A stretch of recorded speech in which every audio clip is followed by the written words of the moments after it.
Yes Baburao గారు మీరు చెప్పండి, మీరు కొన్ని ఎగ్జాంపుల్స్ ఇచ్చారు.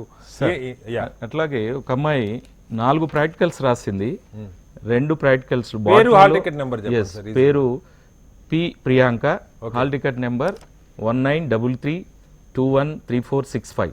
ఓకే, 4 ప్రాక్టికల్స్ రాసింది ఆమె, బైపీసీ అమ్మాయి. బాటనీ అండ్ కెమిస్ట్రీ మాత్రమే ఇక్కడ అవార్డు అయినాయి, పాస్ అయినాయి. మిగతా 2 ఏఎఫ్ అని వచ్చింది, జువాలజీ అండ్ ఫిజిక్స్. సో ఇవి ఫలితాలు అనేటువంటి పబ్లిష్ చేసేటప్పుడు, ఫలితాలు రిజల్ట్స్ బయటకు వచ్చేటప్పుడు ఇదంతా సిస్టమ్ కంట్రోల్ సాఫ్ట్వేర్ ఆ యొక్క సిస్టమ్ నుంచి సింథసిస్ అయ్యేటప్పుడు ఈ మిస్టేక్ జరిగింది. డీబగ్గింగ్ అంటారు, సాఫ్ట్వేర్ టెస్టింగ్ అంటారు, ఇవన్నీ చూసుకోవాల్సి ఉంటుంది, బగ్స్ ఉన్నాయని చెప్పి చెక్ చేసుకుంటారు. ఇవన్నీ కూడా రిజల్ట్స్ పబ్లిష్ అయిన తర్వాత బయటకు వచ్చాయి. సో వెనక్కి వెళితే ఇవన్నీ ఇండికేషన్స్, ఈ మిస్టేక్ సిమ్టమ్స్ అన్ని మొదటి నుంచి కనిపిస్తూ ఉన్నాయి. ప్రాక్టికల్స్ లో ఇప్పుడు ఇందాక వారు చెప్పారు, గాయత్రి సంస్థలో 70 వస్తే 7 అని ఒక్కటి చిన్న తప్పు అని అంటున్నారు. Yes, there are so many mistakes. వాళ్ళ విద్యార్థుల్లో 9 లక్షల మంది విద్యార్థులలో ఇంకా ఇక్కడ దాకా మీ టీవీ స్టూడియోకి కానీ లేదా విద్యార్థి సంఘాల దగ్గరికి కానీ లేకపోతే బోర్డు దగ్గరికి రాని వాళ్ళు చాలా మంది ఉన్నారు. ఎక్కడో నూకెంట్ కార్లో ఉన్నారు, ఇంటర్నెట్ యాక్సెస్ లేదు వాళ్ళకు. ఇప్పుడు అంటే ఆల్రెడీ ఒక బల్క్ సమాచారం వచ్చేసింది బాబురావు గారు. అంటే నేను ఇందాక చెప్పాను, ఏఎఫ్ ఏపీ అని అర్థం కాని భాషలో పడ్డాయి 28,000 ఉన్నాయని ఒక ఫిగర్ వచ్చింది. అలాగే ఇప్పుడు మేము చెప్పినటువంటి సార్, ఇప్పుడు హాల్ టికెట్ వీళ్ళు ఇంటర్నెట్ లో తీసుకున్న దాంట్లో పాస్ ఫెయిల్ అనేటువంటిది 18 వస్తే పాస్ అని ఇవ్వటం, అలాంటివన్నీ ఎప్పుడు వస్తాయి? విద్యార్థులు కాలేజీలో నుంచి వాళ్ళు తీసుకున్న తర్వాత మీకు ఇట్లాంటి కేసెస్ అన్ని కూడా ఇంకా ముందుకు వస్తాయి. అట్లాగే మనం ఇందాక అనుకున్నట్టు 75% ఎబో, అన్ని సబ్జెక్టులో 75% ఎబో ఉన్న పిల్లలు ఫెయిల్ అయిన వాళ్ళు 2,600 మంది పైగా ఉన్నారు ఒక సబ్జెక్ట్ లో. ఈ తప్పుల కారణంగా సహజంగా ఆందోళన ఉంటది. ఆందోళనకు నేనేమంటుందంటే రిలీఫ్ అనేటువంటిది ఫస్ట్ ఇవ్వాలి పిల్లలు, తల్లిదండ్రులకు ఇవ్వాలి. ఎస్, మీ యొక్క గ్రివెన్స్ ఏంటిది అంటే మీ యొక్క బాధ ఏంటి, మీకేం తప్పు జరిగింది రాసివ్వండి, అట్లీస్ట్ రిసీవ్ చేసుకోండి, అది ఫస్ట్ రిలీఫ్. రెమెడీ అనేటువంటిది నా వరకు ఒక పర్సనల్గా రెమెడీ చేసి ఈ సిస్టంలో 20 ఏళ్ళు చేశాను నేను. 31 జిల్లాల్లో ఆఫీసులు ఉన్నాయండి, బోర్డు ఆఫీసులు, బోర్డు అధికారులు ఉన్నారు. అక్కడ తీసుకోండి మీరు అప్లికేషన్స్, ప్రాసెస్ చేయండి, స్పెషల్ సెల్స్ పెట్టండి, 24 అవర్స్ పని చేయండి. నా అంచనా ప్రకారం 3 to 4 డేస్లో ఇవన్నీ రెక్టిఫై చేయొచ్చు సార్. ఇప్పుడు ప్రభుత్వం కూడా అదే చెప్తుంది, 3-4 రోజులు అన్ని పరిష్కారం చేస్తామని చెప్తున్నారు. కానీ ఇంతవరకు రిలీఫ్ ఒకటి లేదు. నువ్వు రీవెరిఫికేషన్ కట్టుకోమనేటువంటి already there is a procedure. వాడు ఇంటర్నెట్ పోవాలి, అది ఓపెన్ కావాలి, వాడు కట్టుకుంటాడు. అది ఓపెన్ కూడా కాలేదని కూడా కంప్లైంట్స్ వస్తా ఉన్నాయి. మీ దగ్గర కూడా స్క్రోలింగ్ రీవాల్యుయేషన్ అంటుంది, అది రీవాల్యుయేషన్ అనేటువంటి ఉండదు. రీవెరిఫికేషన్, ఆర్వీఆర్సీ అంటే రీవెరిఫికేషన్ అండ్ రీకౌంటింగ్ కు టోటల్ ఎక్కడైనా పోయినా మీరు అన్నారు చూడండి, అది 100 రూపాయలు కడితే రీకౌంట్ చేస్తారు. రీవెరిఫికేషన్ 500 కడితే నేను మొత్తం పేపర్ తీసుకొని, ఇప్పుడు లాస్ట్ టైం బోర్డు సిస్టమ్స్ అన్ని చాలా పకడ్బందీగా ఉన్నాయి సార్. వాటిని మొత్తము స్కాన్ చేసి ఆన్ స్క్రీన్ వాల్యుయేషన్ పెట్టారు లాస్ట్ టైం నుంచి. అంటే సిస్టంలో నేను ఇక్కడ కూర్చుంటే నా దగ్గర పేపర్ ఉండదు, సిస్టంలో నెంబర్ 1 పేజ్ కొట్టగానే అవపడుతుంది. ఒకవేళ వాల్యూ చేయకుండా విద్యార్థి రాసిన ప్రతి పేపర్ స్కాన్ అయిపోయి ఉందండి. ఆర్వీఆర్సీకి కడితే ఆర్వీఆర్సీ 500 కడితే నేను కట్టినటువంటి పేపర్స్ అన్ని స్కాన్ చేసి వాళ్ళు ఆర్వీఆర్సీ ఒక క్యాంప్ పెట్టేస్తారు సిస్టమ్స్ ముందు. ఏ సబ్జెక్ట్ కా సబ్జెక్ట్ దాంట్లో ఆన్ స్క్రీన్ కనిపిస్తుంది. అది లాస్ట్ టైం నుంచి ఇంట్రడ్యూస్ చేశారు, పర్ఫెక్ట్ సిస్టమ్. సో ప్లేజ్ 1 ఎగ్జామినరు బై మిస్టేక్ ఏదైనా క్వశ్చన్స్ లో, ఇప్పుడు ఇంగ్లీష్లో 20 క్వశ్చన్స్ ఉంటాయి, ఫస్ట్ 20 క్వశ్చన్స్ లో ఒక 11వ క్వశ్చన్ ఈయన వాల్యూ చేయలేదు, మిస్ అయ్యాడు. సో దానికి మాత్రమే మార్కులు పడతాయి రీవెరిఫికేషన్ లో. ఒక క్వశ్చన్కి 4 మార్కులు ఉంటే సపోజ్ ఎగ్జామినర్ నాలాంటి వాడు ఒక 2 చేశాడు అనుకోండి, అఫ్కోర్స్ వాడికి 3 మార్కులు రావాలి అనుకున్నా దాన్ని 2 ని 3 చేయడానికి లేదు, ఆన్సర్ చేయకుండా వదిలేసినాయి.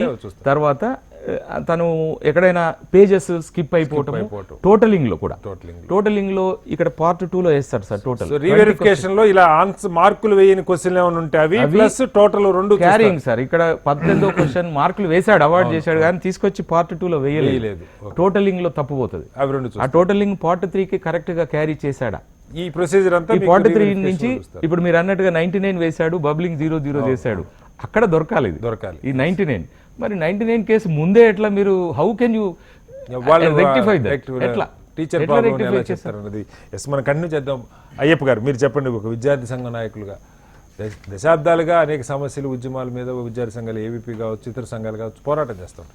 కానీ ఇంత లోపలికి వెళ్ళి అసలు ఏం జరుగుతూ ఉంది, ఎక్కడ లోపం, ఇంతమంది లక్షల మంది విద్యార్థుల జీవితాలకు సంబంధించి ఆదరాబాదర ఫలితాలు, టెక్నికల్ లోపాలు, సాఫ్ట్వేర్ లోపాలు, అర్హత లేని ఆ స్థాయి లేని సంస్థలకు ఇచ్చారని ఆరోపణలు వినపడుతూ ఉన్నాయి.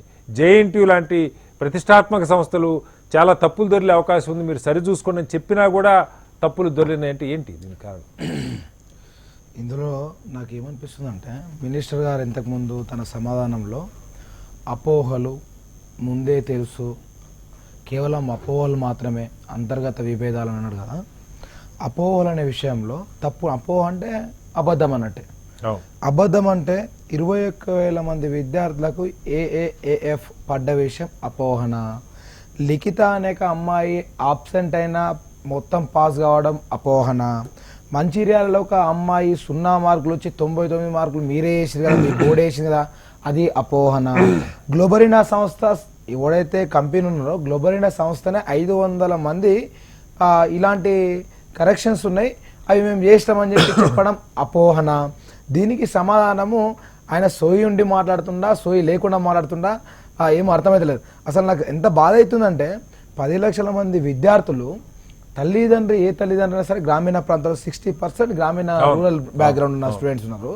వాళ్ళంతా కూడా తన బిడ్డ ఒక స్థాయికి రావాలి, తన బిడ్డ డాక్టర్, కలెక్టర్, ఇంజనీర్ కావాలి, తన బిడ్డ నేను కార్లో తిరగలేకపోయినా నా బిడ్డ కార్లో తిరగాలని చెప్పి ఒక ఆలోచనతోటి రూపాయి పోగు చేసి ఈరోజు ఉపాధి హామీ కూలిగా పోయే బిడ్డలు కూడా తీసుకొచ్చి కార్పొరేట్ కాలేజీలో 3 లక్షలు 4 లక్షల రూపాయలు వేసి చదివించి విద్యార్థులు కూడా మా అమ్మ మా నాయనకు నాకు +2 వరకు నాకు భరించారు, తర్వాత హైయర్ ఎడ్యుకేషన్ సంబంధించి ఇంజనీరింగ్ మెడిసిన్ నేను ఫ్రీ సీట్ తీసుకుంటే మా అమ్మ మా నాయనకు నేను సహాయం చేస్తా అని చెప్పి వాళ్ళు ఉదయం 4 గంటల నుంచి సాయంత్రము రాత్రి 12 గంటల వరకు చదివారు కదా. ఇంత కష్టపడ్డ సంవత్సరం పాటు 2 సంవత్సరాలు కష్టపడ్డ విద్యార్థులకు ఇంటర్మీడియట్ బోర్డు నిర్లక్ష్యం కారణంగా విద్యాశాఖ మంత్రి అసలు ఆయన ఏం మాట్లాడుతున్నా ఆయనకేం అర్థలేదు. అసలు ఎట్లా తిరగబోతుంది? 10 లక్షల మంది విద్యార్థి సంఘాలు, విద్యార్థులు, తల్లిదండ్రులు, మీడియా, సమాజం అంతా గగ్గోలు పెడుతుంటే నీ ఊరికి సూర్యాపేటకి ఎట్లా పోతుంది అని చెప్పు నీకు హైదరాబాద్ ఇడిచి దానికి సమాధానం జగదీశ్వర్ రెడ్డి గారు చెప్పాలి. అంతర్గత కలహాలు సరే చలో నీవు అంతర్గత కలహాలు ఉన్నాయని చెప్పి నువ్వు ఫస్ట్ వాట్సాప్ అంతర్గత కలహాలు ఉంటే అధ్యాపకులు కటారన్న గారు నేనేమంటున్నా అంతర్గత కలహాలు ఉన్నాయని చెప్పి వాట్సాప్ లో చెప్పారు ఫలితాల ముందే అని చెప్పినా కదా. నువ్వు అప్పుడేమో నిద్రపోయినావా? ఆ రోజు ఏం చేసినావు? నేనేమంటున్నా, నేను వాస్తవం అదొక్క పాయింట్, వ్యాలిడ్ పాయింట్ వాస్తవం.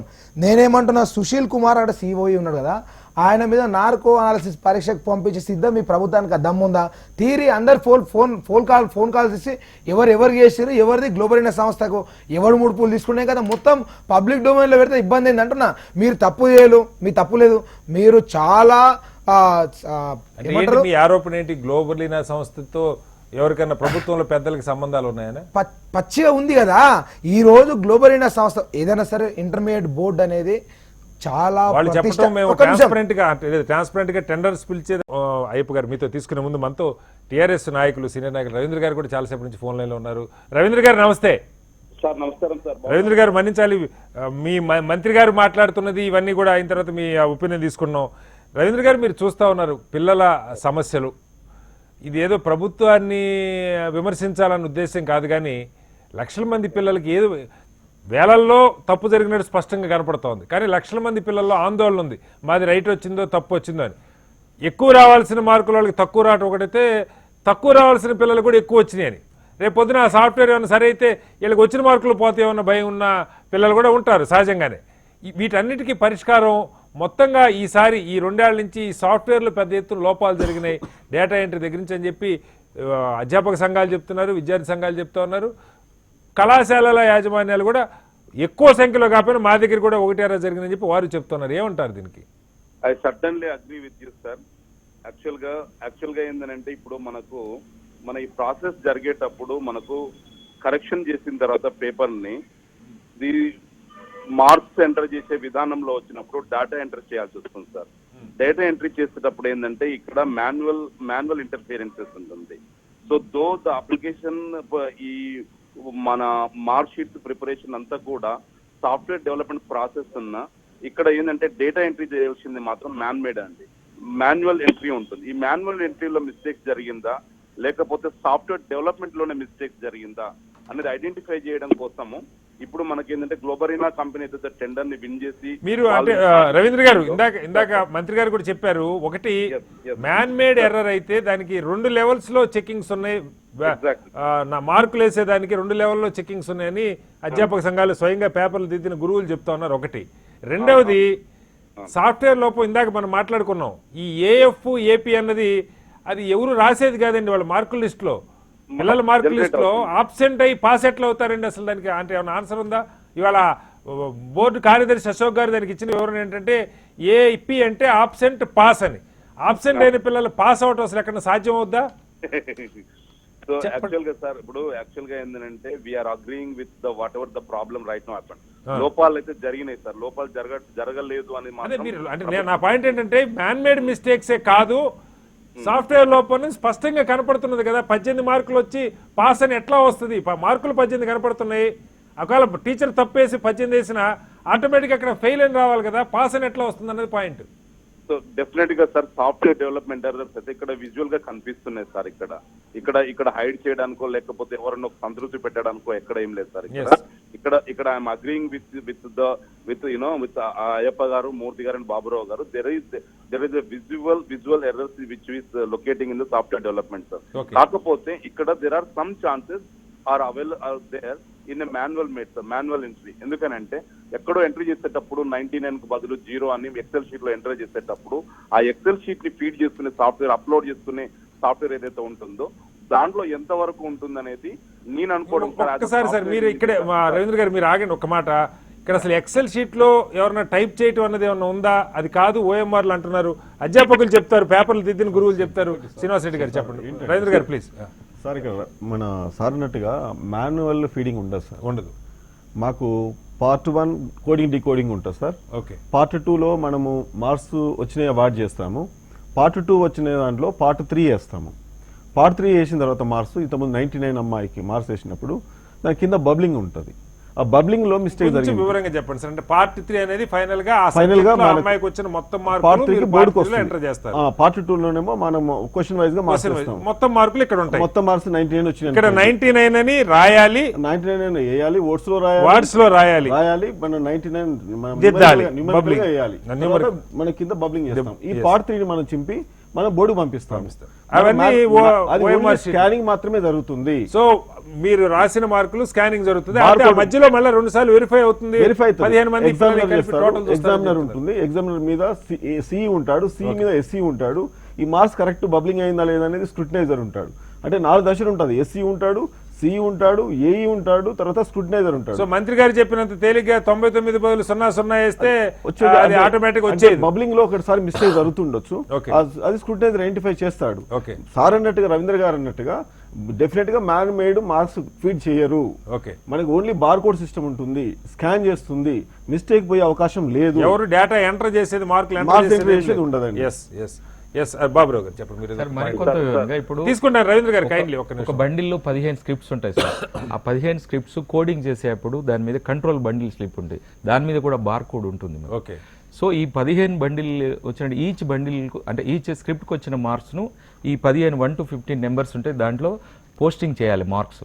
ప్లస్ అవి టోటల్ బబ్లింగ్ కూడా చేయాలి కంట్రోల్ స్లిప్ మీద. ప్లస్ ఎవ్రీ స్క్రిప్ట్ కూడా వచ్చిన మార్కులు పార్ట్ 3లో చేస్తారు, బబ్లింగ్ చేస్తారు, పైన వేస్తారు, వర్డ్స్ రాస్తారు. ఈ 15 పైన కంట్రోల్ బండిల్, ఇది ఒక బండిల్, ఇది స్కాన్లోకి వెళ్ళిపోతుంది. వెళ్ళిపోయినప్పుడు పైన కంట్రోల్ బండిల్ సపోజ్ 1052 మార్కులు వచ్చాయి, ఈ 15 స్క్రిప్ట్స్ యొక్క టోటల్ కూడా 1052 రావాలి. రాకపోతే మిస్ మ్యాచ్ కింద పక్క పడేస్తారు. రవీంద్ర గారు మీరు విన్నారు కదా, ఒక లెవెల్లో ఒక అధ్యాపకుడు తప్పు చేసినా అది సిస్టమ్ తీసుకోవటంలో 2 మ్యాచ్ కాకపోతే ఆటోమేటిక్ అది మిస్ మ్యాచ్ అని పడేస్తుంది. మళ్ళీ దాన్ని వెరిఫై చేసి అది సాఫ్ట్వేర్ ఆ బాధ్యత తీసుకుంటుంది.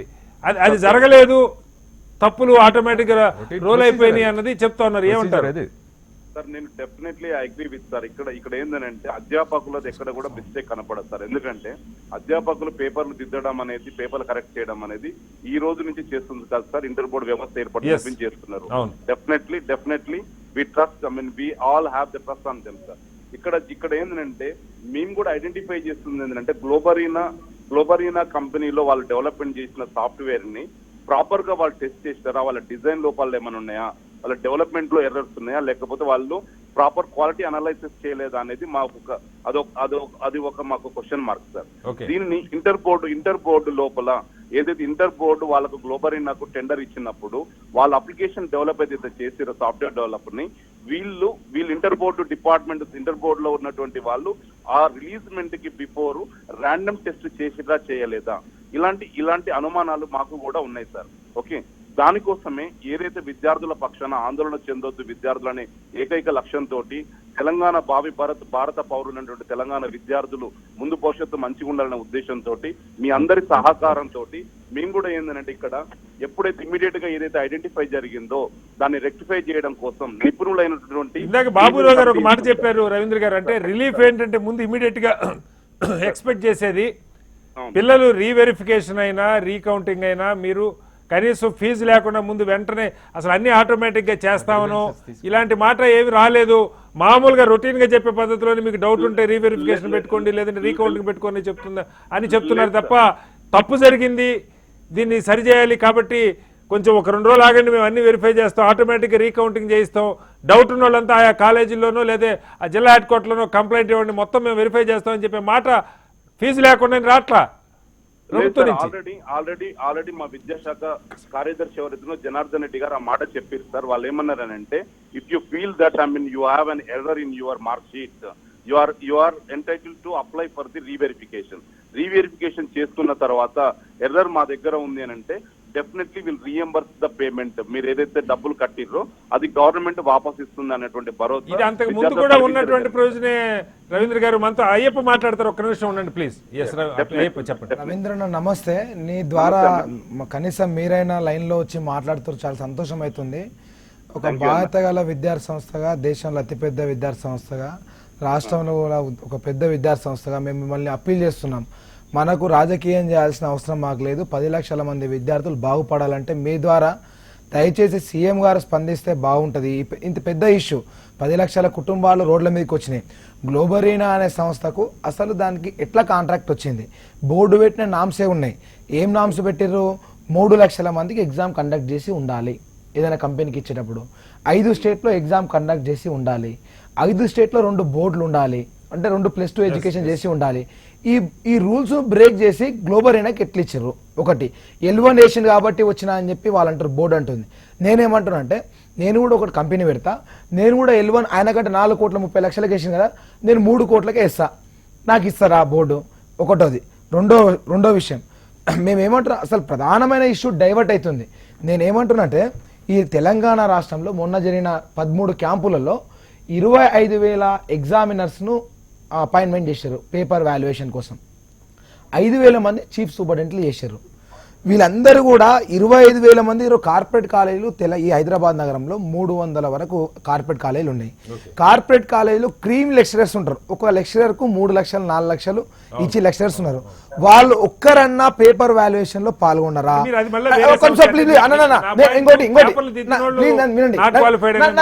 నన్ను వినండి ఒకసారి వినండి. నేను అనేది ఏంటంటే వాల్యుయేషనే సరిగా జరగలేదని నా వాదన ఒకటి. రెండోది తప్పులు జరగలేదని చెప్పి చెప్తారు కదా, తప్పులు జరిగింది అబిడ్స్ లో ఒక టీచర్ కు డైలీ బోర్డు పెట్టిన నిబంధన 7 నిమిషాలకు ఒక పేపర్ వాల్యుయేషన్ చేయాలి. రోజు పొద్దుగాల షిఫ్ట్ అంటే మార్నింగ్ షిఫ్ట్ 15 ఇవ్వాలి, 10 to 4 ఉంటుంది, 10 to 5 ఉంటుంది, 15 ఇవ్వాలని చెప్పింది కదా. ఒక లెక్చరర్ అబిడ్స్ పోలీస్ స్టేషన్ లో ఇంటర్మీడియట్ బోర్డు పెట్టిన కేసు 17 పేపర్లు ఇంటికి తీసుకుపోయింది. ఎట్లా పోయినాయి పేపర్లు అని నేను అడుగుతున్నా.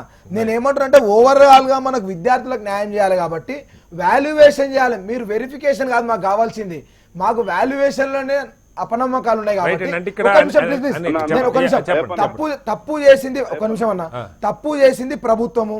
3 లక్షల మందికి 2 నెలలు అవుతుందని చెప్పి ఆన్సర్ ఇచ్చినట్టు హైకోర్టులో మీడియా ద్వారా తెలుసుకున్నాం.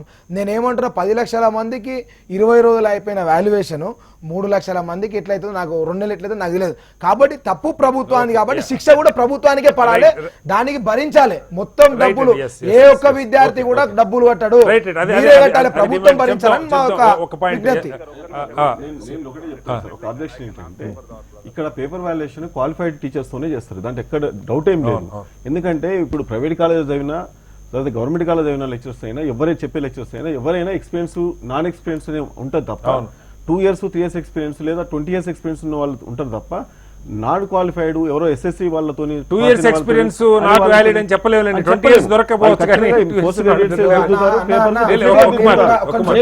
డివైడ్ అవుతుందండి. తప్పనాలే. నేను ఏమంటున్నా 25,000 మంది పేర్లు ఉన్నాయి కదా, నేను 100 పేర్లు ఇస్తాను నేను నీకు. కార్పొరేట్ కాలేజీలో క్రీమ్ లెక్చరర్స్ ఎవరైనా వచ్చిరా దానికి? అది వేరే చర్చ. మన టైం కూడా తక్కువ ఉంది. అయ్యప్ప దయచేసి నాకు ఒక్క నిమిషం. మూర్తి గారు మీరు ఒక వ్యాలిడ్ పాయింట్ రైజ్ చేశారు. 2 నెలలు టైం పట్టినా పర్వాలేదని. దాంతో బోల్డ్ అన్ని జాతీయ స్థాయి పరీక్షలు 2 నెలలు ఆ పరీక్షలు లింక్ ఉంటుంది. మూర్తి గారు ఒక మాట చెప్పండి. ఇప్పుడు మనకి అనధికారిక సమాచారం కొన్ని రీవాల్యుయేషన్ చేయటం కానీ ఈ ప్రాసెస్ ఆలస్యం అయితే ఏమైనా మెరిట్ విద్యార్థులకి, ఎందుకంటే ఐఐటి లాంటివి చాలా జాతీయ స్థాయి ప్రవేశ పరీక్షలు కూడా ఉన్నాయి, ఆ పిల్లలకి ఏమైనా ఇబ్బంది ఉండే అవకాశం ఉందా? హలో మూర్తి గారు. బహుశా మూర్తి గారు ఫోన్ కలుస్తున్నట్లేదు. బాబురావు గారు చెప్పండి ఏమంటారు? రీవెరిఫికేషన్ దీంట్లో అదే రీవెరిఫికేషన్ ఒకటి. ఇప్పుడు వారు అన్నట్టు టైం ఎక్కువ తీసుకుంటే ప్రభుత్వం నష్టపోయేది కూడా మళ్ళీ పిల్లలే కదా. అంత టైం తీసుకోవాల్సినటువంటి అవసరం లేదు సార్. నేను అనేది రిపీటెడ్లీ అయితే మొదటి నుంచి కూడా నాన్ సీరియస్గా ఉన్నటువంటి సెక్రటరీ గారు, తర్వాత కోఆర్డినేషన్ బోర్డులో ఉన్నటువంటి అధికారులు ఉన్నారు, వాళ్ళు చేసే పని వాళ్ళు చేస్తున్నారు. సాఫ్ట్వేర్ కంపెనీ తోటి ఇది ప్యాచప్ అయినప్పుడు ఇక్కడ ఇచ్చినట్టు వీళ్ళు డాటా ప్రొవైడ్ చేస్తారు, మనకు కావాల్సినటువంటి సిస్టమ్ ఏంది ఎలా చేయాలని చెప్తారు. సాఫ్ట్వేర్ డిజైన్ చేసుకొని ప్రోగ్రామింగ్ చేసుకోవటంలో అతని యొక్క ఇన్ఎఫిషియన్సీ అనేటువంటి వల్ల ఈ రోజు ఇంతమంది విద్యార్థులు ఇంతమంది ఇబ్బంది పడుతున్నారు. ఈ చర్చకు అవకాశం వచ్చింది. దీని మీద ఎవరి మీదనో నెట్టడమో, మీ టీవీలో వచ్చినట్టు మా మసూర్ రెడ్డి గారి మీద అది తప్పు సార్. రికార్డెడ్ గా మేము సెక్రటరీ గారికి ఇచ్చాము, సెక్రటరీ గారికి ఇచ్చాము, సెక్రటరీ గారికి ఇచ్చాము. సెక్రటరీ గారు తీసుకోను, నేను వీటి మీద మీరు ఇవ్వకూడదు, you are not suppose to give representations అంటే మరి మేము సంఘంగా ప్రధాన ప్రిన్సిపల్ సెక్రటరీ గారికి ఇచ్చాము. అప్పుడు ఉన్నటువంటి ఎన్నికల వాతావరణంలో ప్రభుత్వానికి ఇవ్వలేదు. మా పిల్లలే ప్రభుత్వంలో చదవండి, రెసిడెన్షియల్ చదవండి, ప్రైవేట్ లో చదవండి, ఎక్కడ చదవండి, మోడల్ స్కూల్ చదవండి. ఫీడ్బ్యాక్ ఫ్రమ్ ద ప్రిన్సిపల్, ఎక్కడికైతే ఫీజు కడతా ఉన్నారో అక్కడి నుంచి ఫీడ్బ్యాక్ తీసుకొని అన్న మేము చేసేటప్పుడు మిస్టేక్స్ అవపడ్డాయి, కైండ్లీ రెక్టిఫై. బోర్డు వాళ్ళు మా యొక్క ఫోన్ చేసుకోవట్లేదు కాబట్టి మేము క్యారీ చేసి మధ్యలో రెక్టిఫై చేయించాము. సో ఈ సమన్వయ లోపం ఏదైతుందో అది ప్రభుత్వాన్ని, అవునండి ఆ సాఫ్ట్వేర్ కంపెనీ పని చేయలేదండి సార్, ఒకటే నిమిషం, సాఫ్ట్వేర్ కంపెనీ పని చేయలేకపోతుంది, ఆ యొక్క బర్డెన్ చేయలేకపోతున్నాడు, 10 లక్షల మంది విద్యార్థుల యొక్క టెక్నాలజీని అతను ప్రొవైడ్ చేయలేకపోతున్నాడు. ఇది గవర్నమెంట్ కి తెలియజేయాల్సిన బాధ్యత. రవీంద్ర గారు ఆఖరిగా ఒకటి, రిపీటెడ్ గా ప్రిన్సిపల్స్ నుంచి వచ్చిన ఫీడ్బ్యాక్ ఉన్నతాధికారులకు ఇస్తున్నా మీరు ఇవ్వడానికి వీల్లేదు, మీకు ఏం సంబంధం అన్న పరిస్థితి ఉన్నది. అందుకని ప్రిన్సిపల్ సెక్రటరీలకి ఆ సెక్రటరీస్ ల్యాబ్లో వెళ్లాల్సి వచ్చింది అన్నది ఒకటి చెప్తా ఉన్నారు. మొత్తంగా సాఫ్ట్వేర్ లోపం అయితే స్పష్టంగా కనపడుతున్నది. మీ నుంచి 2 ఆశిస్తున్నాం, క్విక్గా చెప్పండి. ముందు విద్యార్థులు ఫీజు కట్టకుండా ఈ రీవెరిఫికేషన్ కౌంటింగ్ చేసే అవకాశం ఉన్నదా? అలాగే ఎంత వేగంగా ఈ సమస్యని పరిష్కారం చేస్తారు, అందరినీ సంతృప్తి పరుస్తారు? క్విక్గా చెప్పండి రవీంద్ర గారు. సార్ ఇప్పుడు 3-month కమిటీ వేయడమే sir. 3-month committee report we will be getting within 3 days sir. 3 days లో 3-month కమిటీ రిపోర్ట్ రాగానే if you feel that there is software error, ఇంకేదైనా ఇష్యూ మా లోపల ఉంది అని అంటే మాత్రం డెఫినెట్ గా రీవెరిఫికేషన్ కి ప్రభుత్వం పరిశీలిస్తుంది.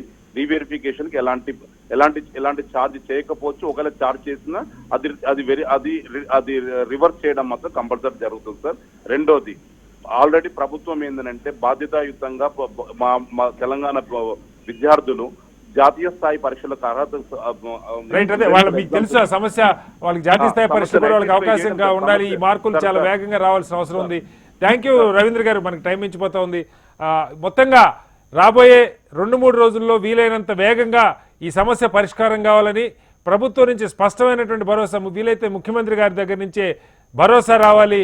ఏ పిల్లవాడికి అన్యాయం జరగకుండా చూస్తాం, ఒక 3-4 రోజులు ఓపిక పట్టణాన్ని స్పష్టమైన సంకేతం ముఖ్యమంత్రి నుంచి వస్తే బాగుంటుందన్నది చర్చలో పాల్గొన్న అభిప్రాయం. అలాగే వేగంగా ఈ తప్పుని సరిచేయాల్సిన అవసరం కూడా ఉందని చెప్తా ఉన్నారు. చర్చలో పాల్గొన్న శ్రీనివాస్ రెడ్డి గారికి, బాబురావు గారికి, అయ్యప్ప గారికి, మూర్తి గారికి, అలాగే రవీంద్ర గారికి ధన్యవాదాలు. ఇది వాళ్ళ స్వతంత్ర భారతం. రేపు మరో సొంత మళ్ళీ కలుద్దాం. అందరికీ నమస్కారం, సెలవు.